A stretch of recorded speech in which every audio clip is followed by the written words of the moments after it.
Cuba cries for freedom while the woke calls for socialism. The feds just can't seem to let go of January 6th. The Fourth Circuit seems to think that if you're old enough to vote, why not be able to enjoy some of the other of the amendments too?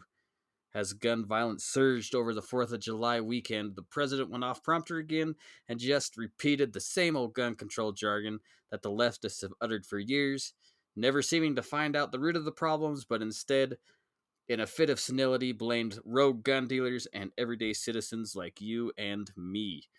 What's happening, guys? This is Steve Zimmerman back with another Half Mag episode of the Range Minded Podcast.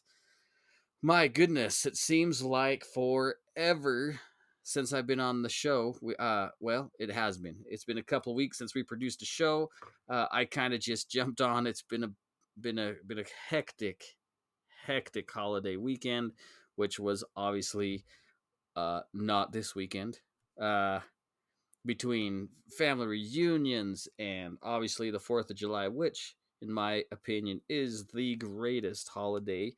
Without the 4th of July, we wouldn't be able to enjoy any of the other holidays that we have here in the greatest country on earth. But man, campouts and just so many other obligations just kept piling on, not to mention my day job. Work always seems to get in the way of the fun things in life. So, let's go into some of these things that we talked about in the beginning. If you've been living under a rock, maybe you haven't really noticed about what's been going down in Cuba. For a long time, we've understood that Cuba has been under some pretty harsh jurisdiction between Castro and Guevara and so many over the last, 60 years, 50 years. The poor Cubans that have tried to survive, obviously, they don't know how good they have it between the amazing healthcare system that they that they seem to have and just being able to enjoy all their social blessings, because they've been walking the streets with American flags, uh, shouting for freedom, wanting to be able to get out of a terrible regime that has just been oppressing these citizens. Man, they're our neighbors to the south. I mean, even Florida, was it DeSantis suggested that it's time to help these people out. Uh, this isn't something that just happened to fly by night. The White House, what's her face, Psaki, saying that, oh well, it's about not being able to have uh, the COVID vaccine. Well, no, it's about them being sick and tired of these social policies that have kept people starving and not being able to thrive. Cuba, from what I've seen, I would love to go to Cuba and visit, but there's no way in hell I'm making the trip down there. Not until things change. Uh, I had some family that went down there. They said it was amazing. They posted some pictures on social media. This was a few years back when things started loosening up a little bit. And I'm telling you, Havana looks amazing. Like, I would love to go down there and just see the cars. I love old cars, and since uh, the wise leadership down there, they can't have anything new, so they just make these cars from the 50s and 60s run forever. And but anyway, I digress. It looks like a beautiful place on the outside, but we see that communism and socialism don't pay off. People are starving while the elitists are living in comfort. So what's the deal? Why are these people shouting for freedom and liberation, walking around with the American flag as an icon of what freedom is, while here in the States the lefties are saying, well, the flag is an extremist uh, icon. We can't have that. What the heck, man? You and I are being targeted, or not targeted, but flagged, so to speak, as these extremist right wing nut jobs. And I really fear it's going to get much, much worse for us in this country. And I'm telling you right now, as of this recording, what is it, the night of the 14th, um, it's going to get really bad for these protesters in Cuba. People are going to be disappeared. Uh, things aren't going to go so well for those speaking up. So if you're the praying type, maybe it's a good time to ask for a little bit of comfort for those families that are just wanting a better life, trying to fight for something that, man, it is a right to be free, in my opinion, and I'm sure many of you feel the same way. No matter what country you live in, uh, man's freedom should exist. Uh, anyway, it's crazy with what's going on in Cuba. Maybe if you want a little bit of update, check it out. Like I said, DeSantis from Florida, the governor of Florida, is asking for help. Um, Florida obviously has a high concentration of Cuban immigrants, so uh, I'm sure it's crazy in Florida right now. A lot of families wondering where their relatives are, if everybody's safe or what have you. Um, it is important. The reason why I bring this up, I mean, you might be thinking, who cares about Cuba? It's across the ocean, which really isn't very far from us, at least from Florida.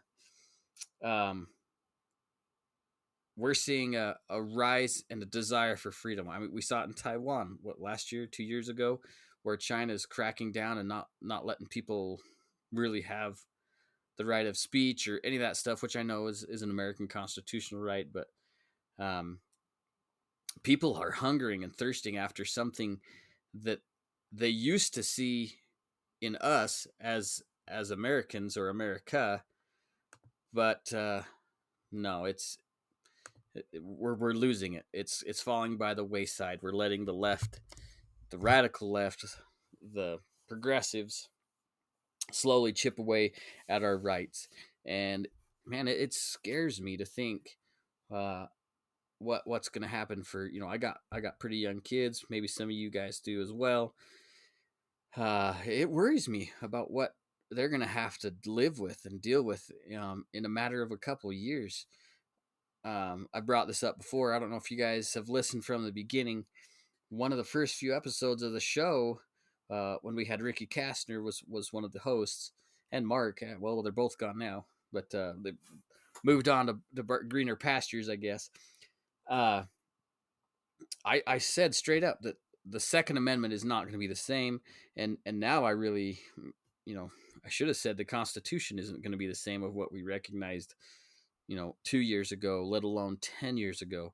The United States is not the way I remember it growing up. Maybe the older I get, the more my eyes are opened and I see, uh, I see how corrupt and dark the world is, and I see how that darkness really has infested our government, um, or our leadership. Maybe is a better way to put it, with air quotes. Um, but I don't think so. I really think that the hearts of men are starting to fail, and it's all about power and greed and authority, and those that play the game uh, will be the ones calling the shots. What does that mean for you and me? Well, uh, at a local level, we need to really fight, not not arms and legs and guns or that kind of thing. I'm not saying that kind of fight, but be in the political circles. We need to be in our school board meetings. We need to be at if we live in the city councils or whatever, county commissioner meetings, whatever it takes. We need to be there at least to hear what's going on. And I'm talking to myself too. I don't take the time to really get out there and listen. I end up reading whatever local news that I can when I have the time, which is no excuse. Like I say, I'm preaching to myself as much as somebody else out there. But we need to be involved. We need to understand what they're doing at the state level, what they're doing, excuse me, at the city level. Um, we just need to be there. And the other thing we need to be doing, if you're not doing, uh, is we need to be sharing the Constitution, um, to the level of Scripture. Now that might make me sound like an extremist now too, but what the hell? The government already says that we're extremists anyways. Uh, I really feel the Constitution is a divine document. It was inspired by God. You guys may feel differently. That's fine. Um, but it really should be held to that standard of, hey, this document's important. America is an experiment, and the founders knew that. Benjamin Franklin even said, oh, I can't remember who he was talking to. Somebody asked, "Hey, what do you have, or what do we have?" And Franklin said, "A constitutional republic if you can keep it." Well, we're not doing a very good job. Over the past 16 years or so, we've seen a steady decline, maybe even more than that, of what the founders gave us. Boy, how's that for an opener? Sounds so discriminating and hate filled and dark and gloomy clouds. Well, let's jump to something a little bit more light-hearted. So you may have noticed that January 6th has become one of the most egregious events. Well, in the perspective of the of the current administration and big time media and social media. January 6th, my goodness, must have been the worst thing since what 9/11. Other than the only person that was really killed was a Navy veteran that was shot by Capitol Police. Now, I've said this before. I think breaking into uh, the Capitol, that was stupid. I don't think it was wise. I think it was a waste of time. You can say, well, they were led in or whatever. Either way, I think it was a waste of time. Didn't quite have the optical benefit of what I think a lot of those protesters wanted. Do we have the right to protest? Yeah, absolutely. Um, I don't know. We'll leave that there. Nonetheless, so the FBI, in their crack detective skills, said they had captured one of the masterminds of the Capitol riots, and they were extremely excited. In their original press release, they said even they found through uh, searching his hotel or apartment or whatever where he lives, this fellow, that they even found a scale model built out of Legos of the Capitol. It was assembled, and I can just see this dude, like, right here he is with his Lego dudes uh, building this Capitol model out of Legos, which Lego build, you can buy these Lego sets, right? Uh, in their builder series or whatever. They have all sorts of cool buildings. So you can just see this dude with his night vision goggles and his Hawaiian shirt, uh, listen to Fortunate Son in the background building this Lego Capitol set, uh, planning this nasty riot in which they were going to take over the government. Uh, Problem was, like I said, the DOJ said, "Hey, we recovered this fully constructed scale model out of Legos." Yet, once we dig a little deeper, the DOJ had to say, "Well, it wasn't really constructed. It was still in the box. It was still, the guy didn't even build it. He didn't even do anything with it. It was sitting in there." So what's going on? Is the FBI lying? Is the DOJ lying about what they're doing to these protesters? Yet, and a lot of those folks that were there, they're still in prison, solitary confinement, and we're letting the BLM rioters go who committed arson. How many people were murdered during these riots? I mean, look at the Chaz Autonomous Zone or whatever in Washington, where there were rapes and murders and theft. All that went unpunished. Uh, while I would say, these people were pretty peaceful on January 6th, other than you had Doofus with his stupid shirt off and his horns on, and people going in, sitting in offices, which is stupid. Like, honestly, again, it's stupid.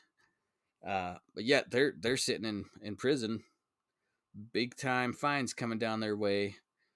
Anyway, think what you want. Nonetheless, we see that maybe they're kind of fabricating some of the stories to make these January 6 rioters or protesters a little bit more than they really are, all while still labeling you and me and people with American flags on their trucks or whatever as extremists. I think that's going to get worse, and maybe I'll get flagged for even saying that on the show, which is absolutely silly. Let's see, what else were we talking about? Oh, this is actually really cool news. So, um, I know this is the Fourth Circuit Court. It really doesn't probably mean much in the thick of thin things. Uh, so they just ruled. This was yesterday, July 13th. Um, laws preventing. So this. Let's see. Where did I pull this from? Oh wow, this is the Washington Post. Even which this is a pretty friendly article. Laws preventing firearm dealers from selling handguns with to youth. Okay, let me try that again because apparently I can't read. Laws preventing firearm dealers from selling handguns to young adults under the age of 21 are unconstitutional. And that's what they said Tuesday, which was yesterday, in the Fourth Circuit Court. In a divided decision, so it was a 3-judge panel, a 2-1 vote. Let's see. I'm trying to peruse this article, looking for things I highlighted. Despite the weight, this is a quote from Judge Richardson. Despite the weighty interest in reducing crime and violence, we refused to regulate either the Second Amendment or 18 to 20-year-olds to second-class status. I love that quote. Um, you, we're sending, you know, young men, young women to fight for freedom overseas. Um, I, you're young enough at 17, you can even enlist. By the time 18, you graduate boot camp or whatever. So we're sending these people to war with M4s, deuces, tanks, whatever, uh, to fight and keep the bad guys up at night. But at home, no, you can't. Yet they want to change the voting age to 16. But you still no, you can't. 18 to 20-year-olds, no, you have to be at least 21 to buy a gun. Now this is in reference to handgun purchases uh, at below 21. So right now under federal law, 21-year-olds can buy handguns, where 18 to 20-year-olds cannot purchase a handgun. You can be 18 years old and purchase a rifle or a shotgun in the United States legally, unless there's some other state or municipal laws, which there shouldn't be because it's federal. And I digress. Sorry. Or a receiver. That's one thing that a lot of people have confused on. I know we talked about AR builds before, you know, who knows how many episodes back, but a receiver also, you must be 21 to purchase under federal law. But these judges on the Fourth Circuit beg to differ. Now, the two judges that voted in favor of repealing this decision, or whatever you want to say, allowing 18 to 20-year-olds to purchase handguns or receivers, were both Republican nominees. Not nominee. Did I say that right? I'm telling you, it's late at night. I don't know what I'm doing. Richardson was a a nominee from President Trump, while Stephen Agee, or Agee, I don't know how to say his last name, was a George W. Bush appointee, which is good. We're finally seeing some good things on, some of the lower federal court levels, which is important. Will this decision stay very long? No, it won't. Let's get real. We know it's gonna go to the next court up. They've already asked, some of the anti-gunners have already asked the Fourth Circuit to revisit it. The two judges said, nope, we're not going to deal with it. The dissenter, James Wynn, who happened to be, well, let me read what he said first and see if you can figure out maybe who put him in the Fourth Circuit. Judge Wynn said this: the majority's decision to grant the gun lobby a victory in a fight it lost on Capitol Hill more than 50 years ago is not compelled by law, nor is it consistent with the proper role of the federal judiciary in our democratic system. Uh, he said it was simply surreal. Um, and then he also said this later on in the article in the Washington Post. No Second Amendment is no, the Second Amendment is exceptional not because it is uniquely oppressed or imperiled, but rather because it is singularly capable of causing harm. So, we already see how Judge Wynn feels about our constitutional right guaranteed in the Second Amendment. He feels like the Second Amendment is only there. It is the only, well, maybe not the only, but definitely one of the amendments designed by our forefathers to cause harm. Where the hell did this guy go to school? And did you guess who may have appointed him? No, it wasn't President Biden, but it was his boss, Barack Hussein Obama, who put this young man, old man, in the Fourth Circuit. So we can kind of see with Judge Wynn's view of the Second Amendment what a lot of the decision makers in the powers above feel about your right and my right to keep and bear arms. I didn't pull it up, but I read a thing today. Was it Keith Olbermann, I think, that said the Second Amendment says to keep and bear arms. It doesn't say anything about owning firearms. Yeah, this is the mentality of people that we're listening to. That's a pretty grade school argument there, Mr. Guy. Anyway, so we see with Mr. Wynn, Judge Wynn's perspective on the Second Amendment, he feels the only purpose for that amendment is to cause harm to the citizenry. Well, if the only thing you look at or are the rash of shootings that took place over the 4th of July, which we're going to talk about in a bit, or any of the gun violence, which really is just violence, because whether it's a gun or not, they're going to use any tool they have to cause violence. The bad guys will. It blows my mind.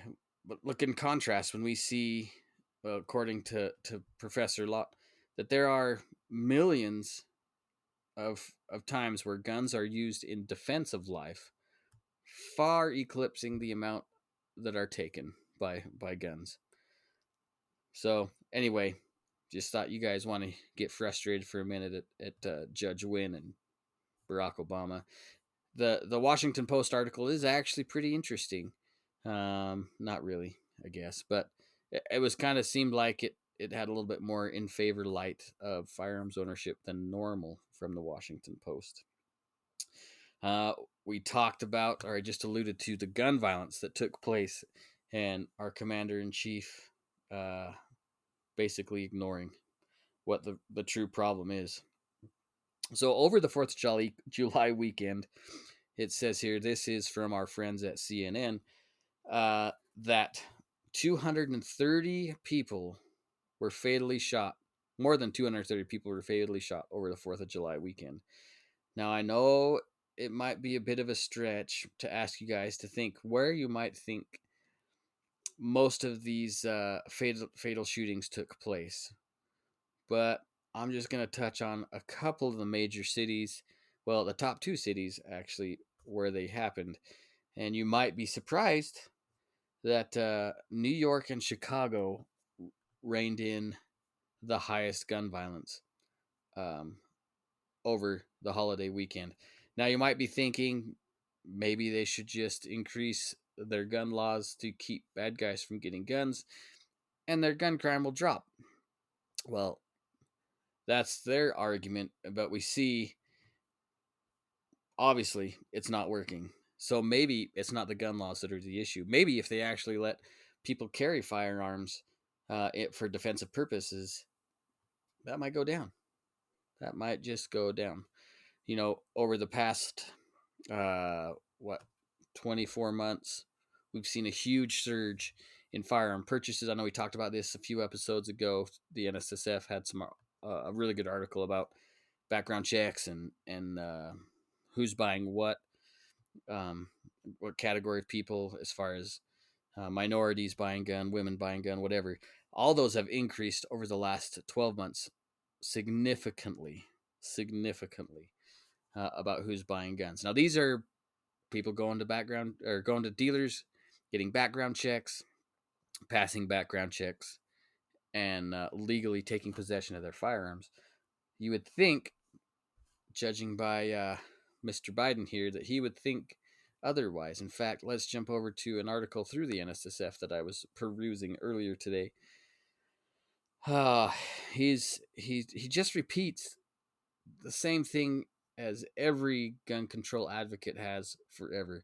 Gun crime goes up.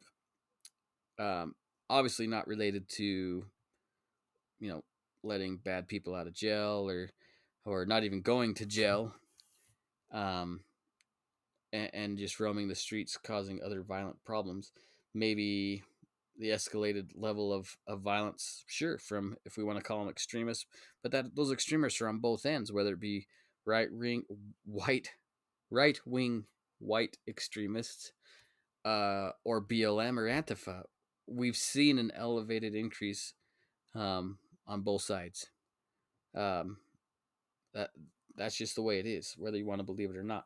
Now, what the White House and the government's calling extreme, uh, I don't think I'm an extremist. I have no desires to cause harm with my life saving devices, because that's exactly what my firearms are used for, is to deter crime and for target practice. That's I don't hunt or anything else like that. Um, but our great commander in chief decided, well, you know, we're gonna go after rogue gun dealers. These people that are causing this elevated gun crime, they're buying guns from rogue dealers. Well, uh, the ATF already has solutions in place where you get audited. If you're an FFL dealer, you're getting audited, and they're random audits. If you're a new FFL dealer, you expect an audit that within that first 24 months of operation. What do they do in that audit? I know we've talked about this before, but they make sure that your 4473s are in order, that your acquisitions and dispositions, your A&D books is what we call it in the system, um, are up to snuff, meaning as you're buying firearms from distributors, there is a chain of custody from manufacturer to distributor to retailer to end user. Like, uh, all that is extremely regulated and watched. So the ATF shows up, they do an audit. Usually the guys doing the audit are pretty cool. I mean, in my experience, I've dealt with a couple firearms audits. Uh, the first one, anyways, they're teaching you about compliance. That's what it is. Unless you have some egregious mistake or deliberate mistake, they're pretty chill. You do have to fix those situations. Like if you have a gun that didn't get dispositioned right, and there's some stuff that just doesn't quite match, you have to track that stuff down within the period of time allotted that the ATF auditor gives you. Basically, what I'm getting into with this is the ATF makes sure that there are no rogue gun dealers, none. Um, if there's a rogue gun dealer that's nefariously dispositioning firearms or in some shady practice, uh, they go to jail. They pay a hefty fine. The ATF does not mess around with that kind of stuff. I have heard horror stories from people that have just been lackadaisical with their books, and the ATF, yeah, yeah, they're the honey badger in that situation. They don't care. You will be reprimanded, fined, or jailed. No questions asked. Like they'll take care of the situation. So to say that from the president's mouth that these people are buying guns from rogue dealers is absolute garbage and nonsense. And I know you guys know this already. Um, the gun show loophole. I have never ever been to a gun show where uh, a dealer that spends the money to get a booth at the gun show brings 4473s, the federal paperwork that you have to fill out as an FFL gun, a dealer. Gosh, I can't think. Sorry. Uh, it doesn't matter if you're in your brick and mortar store, if you're dealing online, or if you're at a gun show. The same criteria takes place in dispositioning a firearm, and there's zero F's given from the ATF if you screw up. Like it's over if you screw up enough times. So this whole rogue thing is nonsense. Where are the bad guys getting guns?